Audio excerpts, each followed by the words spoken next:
Hey everybody, it's a nice day to be out on a Saturday here. A little chilly, probably around 10 degrees right now, maybe colder. But back at it, freeing up a few oak trees, doing a little edge feather in here. You can see right there I have a nice red oak. I mean, it wouldn't be nice as far as timber value goes, but we don't care about that. It's nice as far as it's a healthy looking tree.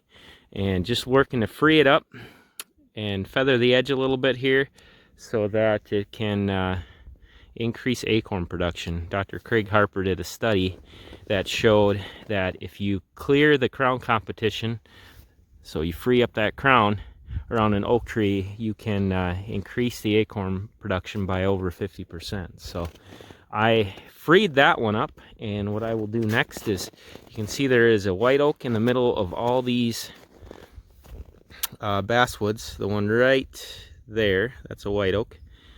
I'm going to free that up. It's not the healthiest looking tree, but if I can cut these basswoods out, it still might have a chance. So I'll feather the edge here to provide a little bit of screening and cover around the edge of this food plot, but also open up that that oak so it has a chance to maybe still work for us in the future. So I will be back in a bit with a video of what it looks like when I'm done.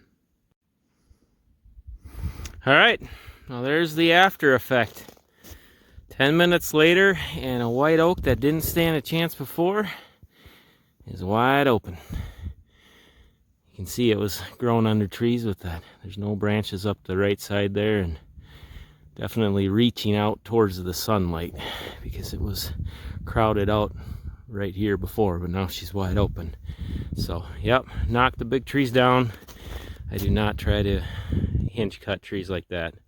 You want to do put a good deep wedge in them and just conventionally fell them, because it gets dangerous if you mess around with trees like that. So, yep, created a little bit of a feathered edge here and freed up a couple oak trees. I'm gonna keep at it here. Might have a few more additions to the video before the day's done. We'll see. Just wanted to show that sometimes you have to cut oaks to help your oaks. So what I had here was, there's 4 good-sized oak trees growing close together, and I took the two furthest ones apart, cut the 2 oaks down that were in the middle, actually hinged them to free up the crowns. Now neither one of them is competing with each other yet. We'll see what the future holds. Yeah. Now these 2 trees actually stand a chance. I would bet money that these 4 oak trees did not even produce much of any acorns, because they were all clumped together like that. So now they got a chance to start kicking out some acorns and, yeah, help get some hard mass on the ground.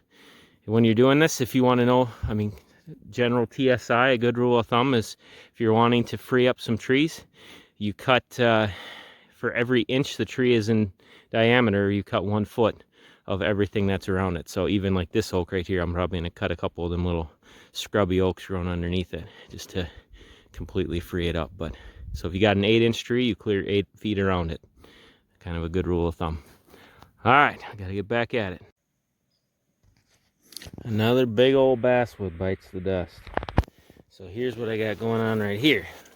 I dipped in probably 50-60 yards into the timber, kind of the area I was working on the other day. So I have an oak there, an oak right there, and an oak right here, and an oak right there. This basswood was towering over all of them, so I knocked it down. What I did actually was, there's some trees in front of it. I hinged them first. I didn't drop them. I just made a hinge and dropped the basswood on top of them. And I will bet you money that there will be a deer bedding right here. Because if we can look, zoom out, you're going to have a great backstop. That will stay alive because there's hinge cut trees right there. You got cover all around, and look at that. The deer stand is right up over there. So once all the foliage is on, it should be tucked in nice in here, and when the grasses are standing and all that. So I don't know if I'll actually be able to see into the bed, but it is close by. And we don't come in from this direction. We sneak in from the backside. So should still be able to get in here without jumping them. But yeah, it is going to be a pretty sweet setup. So made bedding, freed up these white oaks, and got some food down to the deer's level too. I'm positive they'll be munching on all this stuff. You can see it gets thick, and then right behind it you can see the corn. What I need to do in this spot is add a strip of switchgrass on the edge just for extra screening. I've got conifers planted on one side of this and switch on another side, but this side I haven't done anything with yet, so I do got to add some switch. We don't walk over there, but I like to screen off the food plot, so that'll happen. But yep, pretty cool area. A few more hinge trees right over here just to add a little bit of screening and cover, but right there will be the deer bed. Felt good to get that basswood down. So like I said, that was a big tree. I made a wedge in it and knocked it down. I wasn't gonna. You'll kill yourself if you try hinge cut trees like that. So all right, we'll see. Might get a little bit more done. See what the day brings. I wanted to quickly show one of the trees I cut down about a week ago. Look at all the tracks here. Loaded up. I mean, there are tracks everywhere. Poop all over. Now look at the tree itself. Look at that. Everything is chewed on. They love this stuff. They've ate all the buds off. If you have access to a chainsaw, got some low valley timber on your land, now is the time to feed your deer. Figured I'd close the day out by just showing you the view from the stand here. So yeah, this is my favorite spot on the farm. Shot my 2018 buck coming, sitting right there, 44 yards. And then last year got mine right out in front of that tree right there, 25 yards. So what I've been doing is just knocking a few trees down, trying to enhance the bedding a little bit. See, I got some trees sitting down in there. Let's see if I can get around that tree there. You can see some more laying down in there.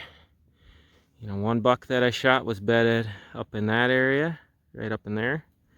Last year, there were about 4 bucks bedded just back behind that brushy area.